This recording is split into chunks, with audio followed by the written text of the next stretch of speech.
ઉપનિષદમાં એક બહુ સુંદર કથા છે. ઉપનિષદમાં એક વખત એવું બન્યું, એવું વર્ણન કરે છે ઋષિ મુનિઓ કે 3 અલગ અલગ યોનિઓના લોકોએ પ્રજાપતિ પાસે ગયા. પ્રજાપતિએ શું શું બનાવ્યું? તો કે દેવો બનાવ્યા, દૈત્યો બનાવ્યા અને માનવો બનાવ્યા. દેવ, દૈત્ય અને માનવ આ ત્રણેય છે એક વખત પ્રજાપતિ પાસે ગયા. કહ્યું કે અમને કંઈક ઉપદેશ આપો.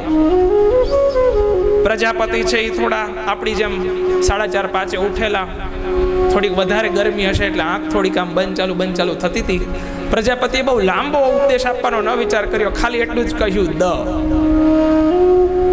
ઉપદેશ ખાલી એટલો જ આપ્યો દ.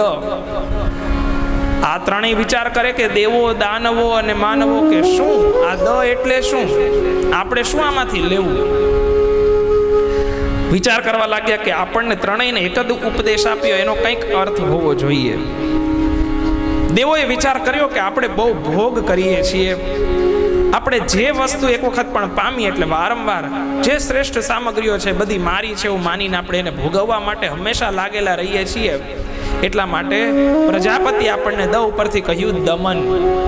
દમન એટલે કંટ્રોલ, દમન કરો. ત્યાર પછી દૈત્યો છે એ લોકોએ પોતાની અંદર જે આસુરી વૃત્તિ હતી એ આસુરી વૃત્તિને લઈ અને દૈત્યો હંમેશા બીજાને હેરાન કરતા. દેવતાઓ અને દૈત્યોમાં આમ કઈ બહુ જાજો ફેર નથી. તો આમાં વાત એ છે કે દેવતાઓને જ્યારે દમનની વાત આવી ત્યારે આ પેલા દૈત્યો છે એવું વિચારવા લાગ્યા કે આપણે બહુ જ બીજા ઉપર ત્રાસ ગુજારીએ છીએ, એટલા માટે આપણને દ ઉપરથી એવો ઉપદેશ મળે કે દયા. આપણે બીજા ઉપર દયા કરવી જોઈએ. એકને દમન, એકને દયા. હવે માનવોએ વિચાર કરવાનું શરૂ કર્યું કે તો આપણને શું કીધું હોય? કહ્યું કે આપણે સંગ્રહ વૃત્તિવાળા છીએ, ભોગ વૃત્તિવાળા છીએ, બધું જ ભેગું કરી લેવું છે. આપણે આ બધું મેળવીને પછી શું કરવાનું છે? તો કે એને બીજાને આપવાનું છે. સમાજ પાસેથી જે કાંઈ પણ ભેગું કર્યું એ પાછું સમાજને આપણા કામનું રાખીને બાકી બધું વહેંચી દેવાનું. વહેંચી નહીં દેવાનું, વહેંચી દેવાનું. એ કામ આપણું છે.